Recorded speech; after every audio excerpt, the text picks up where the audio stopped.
हाय विबोस, welcome to all seated preparations. आज हम करेंगे एसएसटी का नेक्स्ट सब्जेक्ट जिसका नाम पॉलिटिकल साइंस के क्वेश्चंस जो आते हैं पॉलिटिकल साइंस की बुक करेंगे। ठीक है, तो ज्योग्राफी की हमने की थी, फर्स्ट चैप्टर कर लिया था और उससे रिलेटेड जो जो क्वेश्चंस पूछे गए थे सीटेट में वो भी हमने डिस्कस किए थे। आज हम बात करेंगे पॉलिटिकल की बुक के बारे में और ये फर्स्ट चैप्टर है। बुक स्टार्ट करने से पहले आपको वही एनसीएफ 2005 मिलेगा, वो आप एक बार देख लेना। ठीक है, तो ये जो हमारा चैप्टर है इसका नाम है विविधता की समझ। ठीक है, तो इसमें क्या दिया गया है आपको बुक में पढ़ना है। यहाँ पर आप देख सकते हो, यहाँ पर आपको बताया भी गया है कि इस पार्ट में आपको पढ़ोगे कि लोग एक दूसरे से कई मामलों में भिन्न होते हैं, अलग होते हैं। वे न केवल अलग दिखते हैं बल्कि वे अलग अलग क्षेत्रों से भी आते हैं। उनके धर्म, रहन सहन, खान पीन, भाषा, त्यौहार आदि सब अलग होते हैं। ये भिन्नताएं हमारे जीवन को कई तरह से रोचक एवं समृद्ध बनाती हैं। इन विभिन्नताओं के कारण ही भारत में विविधता है। विविधता या अनेकता हमारे जीवन को किस तरह बेहतर बनाती है। भारत इतनी विविधताओं वाला देश कैसे बना? क्या सभी तरह की विभिन्न विविधताएं का ही एक भाग होती है? इसलिए चलो कुछ उत्तर पाने के लिए इस पाठ को पढ़ेंगे।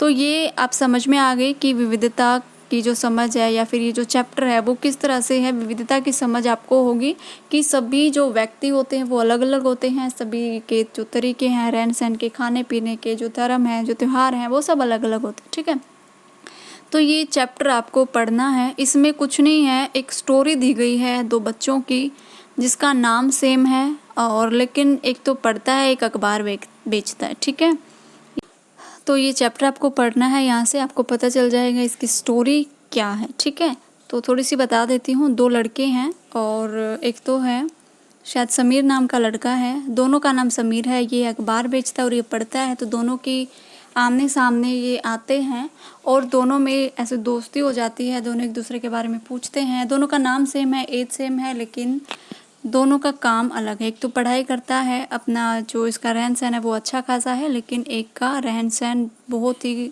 कमज़ोर फैमिली से है ये। ठीक है, इनकी इकोनॉमिक कंडीशन कमज़ोर है। ठीक है, तो आप यहाँ से इसके बारे में पढ़ लेना और जो क्वेश्चंस पूछे जाते हैं वो मैं बताऊंगी। स्टोरी से कोई क्वेश्चंस नहीं पूछे जाते।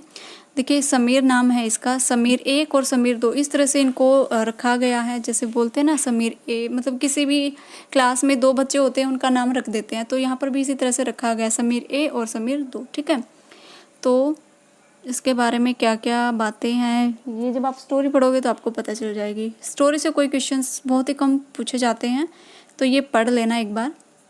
बस ये बताया गया है इस चैप्टर में कि किस तरह से दो लोग एक ही जगह पर रहने वाले और मतलब अलग अलग जगह पर रहने वाले या फिर एक ही जगह पर रहने वाले दो लोग अलग अलग हो सकते हैं, रहन सहन से अलग अलग हो सकते हैं, तो अलग अलग विविधताएं होती हैं एक ही देश में। ठीक है, तो क्वेश्चंस जो आपको देखने को मिलेंगे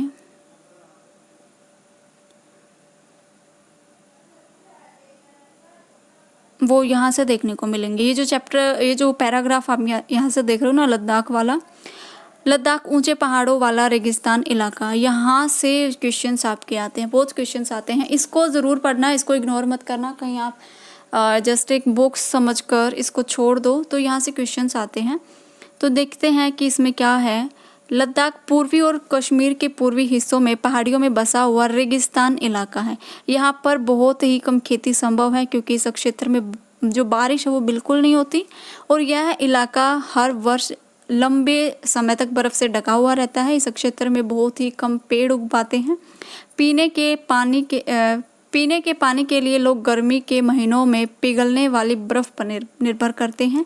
यहाँ के लोग एक खास किस्म की बकरी पालते हैं जिससे पश्मीना ऊन मिलती है। ठीक है, तो पश्मीना ऊन कहाँ से मिलती है? एक बकरी है और ये कहाँ पर पाई जाती है? जम्मू कश्मीर, लद्दाख में पाई जाती है। यह ऊन कीमती है, इसलिए पश्मीना शाल बड़ी महंगी होती है। लद्दाख के लोग बड़ी सावधानी से इस ऊन को इकट्ठा करके कश्मीर के व्यापारियों को बेच देते हैं। मुख्यतः कश्मीर में भी पश्मीना शालें बुनी जाती हैं। यहाँ के लोग दूध से बने पदार्थ जैसे मक्खन, चीज़, खास तरह का छेना होता है जैसे पनीर, आपको पता ही है, एवं मांस खाते हैं। हर एक परिवार के पास कुछ गाय और बकरी और या फिर याक होते हैं। ठीक है। रेगिस्तान होने का मतलब यह नहीं है कि व्यापारी आने के लिए आकर्षित नहीं होते हैं।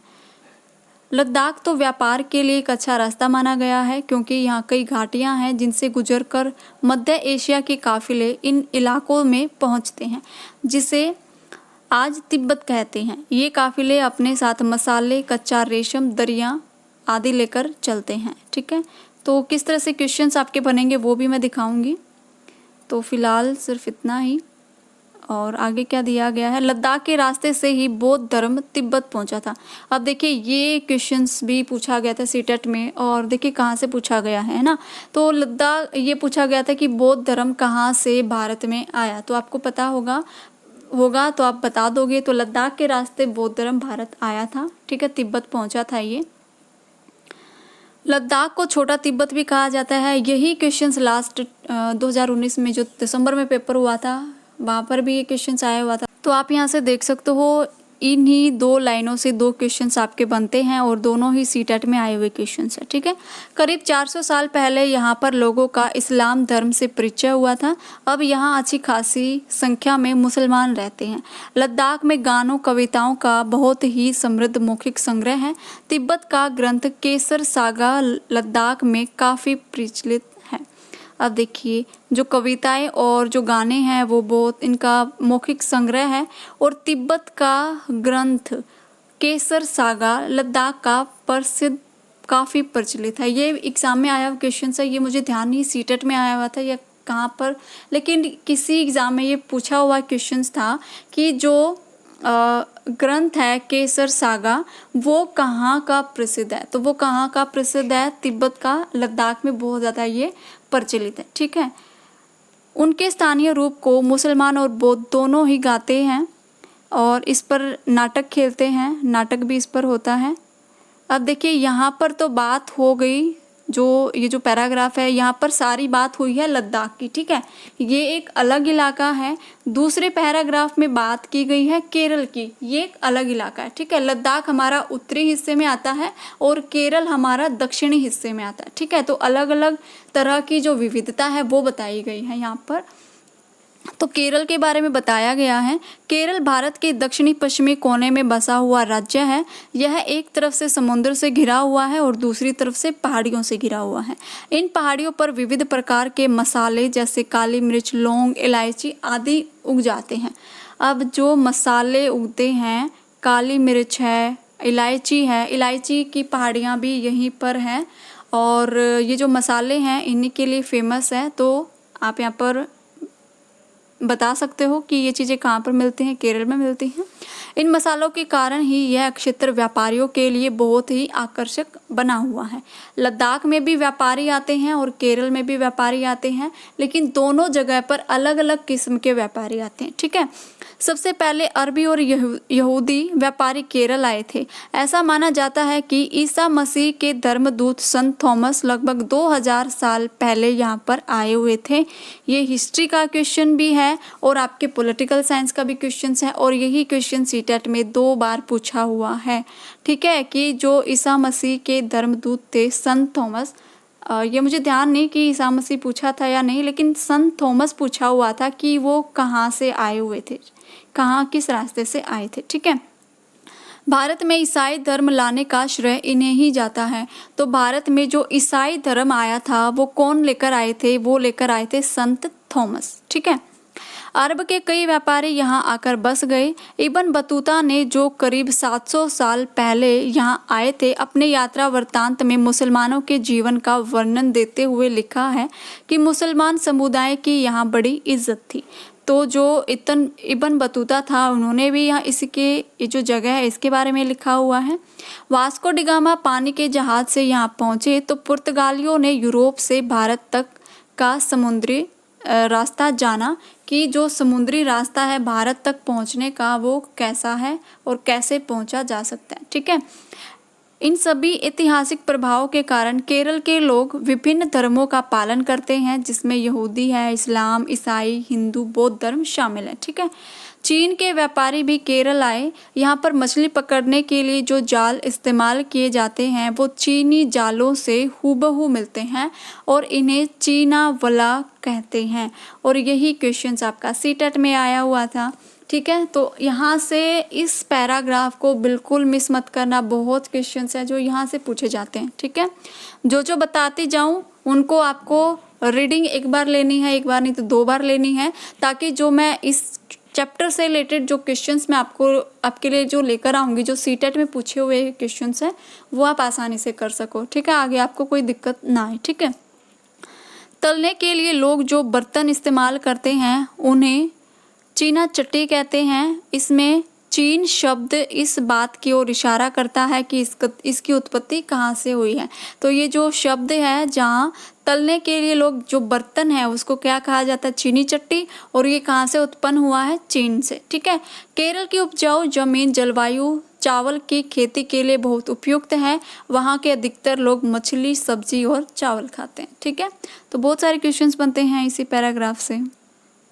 अब देखिए यहाँ पर, जहाँ केरल और लद्दाख की भौगोलिक स्थितियाँ एक दूसरे के बिल्कुल अलग हैं, वहीं हम भी देखते हैं कि दोनों क्षेत्रों के इतिहास में एक ही प्रकार के सांस्कृतिक प्रभाव हैं।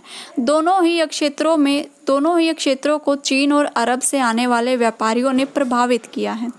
तो किसने प्रभावित किया है दोनों क्षेत्रों को? चीन और अरब से आने वाले व्यापारियों ने। यहाँ केरल की भौगोलिक स्थिति ने मसालों की खेती संभव बनाई, वहीं लद्दाख की विशेष भौगोलिक स्थिति और ऊन से व्यापारियों को अपनी ओर खींचा।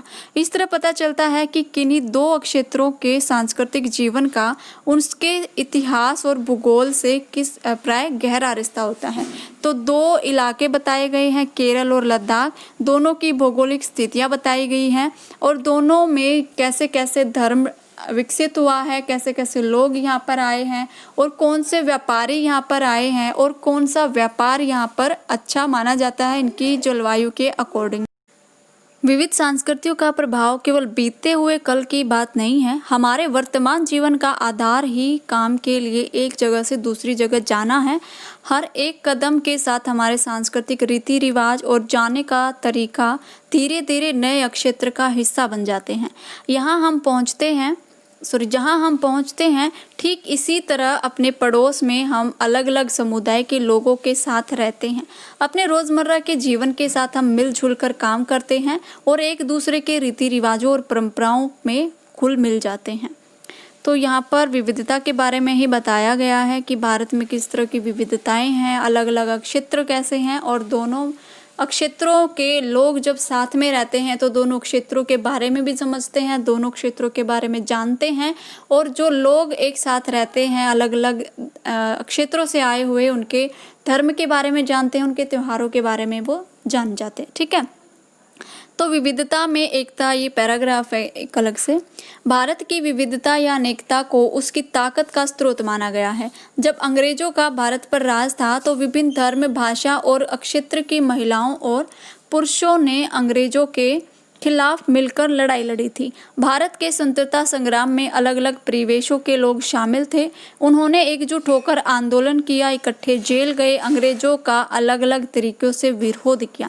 अंग्रेजों ने सोचा था कि भारत के लोगों में फूट डाल सकते हैं क्योंकि उनमें काफ़ी विविधताएं हैं और इसी तरह उनका राज चलता रहेगा, मगर लोगों ने दिखला दिया कि वे एक दूसरे से चाहे कितने भी भिन्न हों, अंग्रेजों के खिलाफ लड़ी जाने वाले लड़ाई में वे सभी एक हैं। तो यहाँ पर ये जो कहा गया है इस पैराग्राफ में जो बात की गई है कि भारत में विविधता तो है, भारत में जो क्षेत्र जो है वो अलग अलग हैं लेकिन सभी लोग अलग अलग हैं, लेकिन जब बात भारत पर आती है, भारत की आज़ादी की बात जब आती है तो सभी एकजुट हो जाते हैं, भले ही वो किसी भी क्षेत्र से बिलोंग करते हों। ठीक है, तो यहाँ पर एक पोएम दी गई है, आप पढ़ लेना इसको, पढ़ना चाहो तो। उसके बाद यह गीत, ये जो ऊपर लिखा हुआ था ये गीत था भाई, यह गीत अमृतसर में हुए जलियांवाला बाग हत्याकांड के बाद गाया जाता था। इस हत्याकांड में एक ब्रिटिश जनरल ने उन शांति प्रिय निहत्थे लोगों पर खुलेआम गोलियां चलवा दी थी जो बाग में इकट्ठे होकर सभा कर रहे थे। तो जलियांवाला बाग में जो हुआ वो तो सबको पता ही है, तो ये पढ़ लेना। और उसके बाद जो भी इम्पोर्टेंट है वो मैं बता ही दूँगी। यहाँ से बस ये आपका चैप्टर ख़त्म हो गया, यही चैप्टर था आपका और उसके बाद कुछ नहीं है।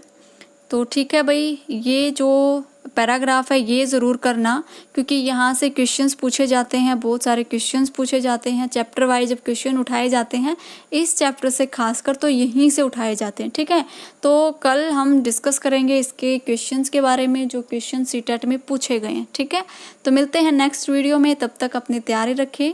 Thank you.